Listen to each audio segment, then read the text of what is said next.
Now let's turn our attention to the Caribbean, where Haiti has been rocked by gang violence again. This weekend, there was a massacre in the capital city of Port-au-Prince. Nearly 200 people were slaughtered with machetes, knives and guns, all because of a priest who said voodoo was being practiced in a neighborhood. This incident has worsened Haiti's spiraling security crisis, which has left at least 5,000 people dead this year and displaced more than 700,000. But why is the Haitian government failing to control these violent gangs, and what will become of this crisis? Here's a report. This is Wharf Jeremy, a sprawling slum in Haiti's capital city of Port-au-Prince.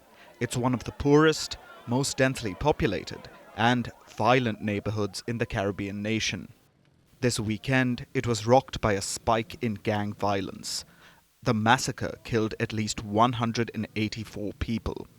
And it was all thanks to a gang leader's personal vendetta. His name is Monel Felix. His son had a fatal illness, so Felix consulted a priest who blamed voodoo for the child's illness. Now, voodoo practices the belief that all living things have spirits. While it's largely misunderstood in Western pop culture, it's one of Haiti's official religions. But even though voodoo is a recognized faith here, it doesn't always have the best reputation. So, on Friday night, Felix set out to seek his supposed revenge against witchcraft, and the killings began. His gang killed at least 60 people in Wharf Jeremy.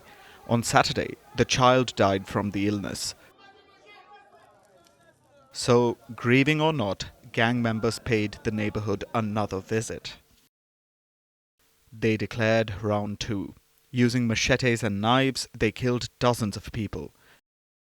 Most of the victims were over the age of 60. Older people who practiced voodoo were targeted and slaughtered. In some homes, 5 or 6 people were killed. Wharf Jeremy is a near impenetrable gang stronghold in the capital. The police generally don't go there, and law enforcement is severely lacking. So people from outside the neighborhood, like motorcycle and taxi drivers, intervened to save people, but they too were gunned down and killed.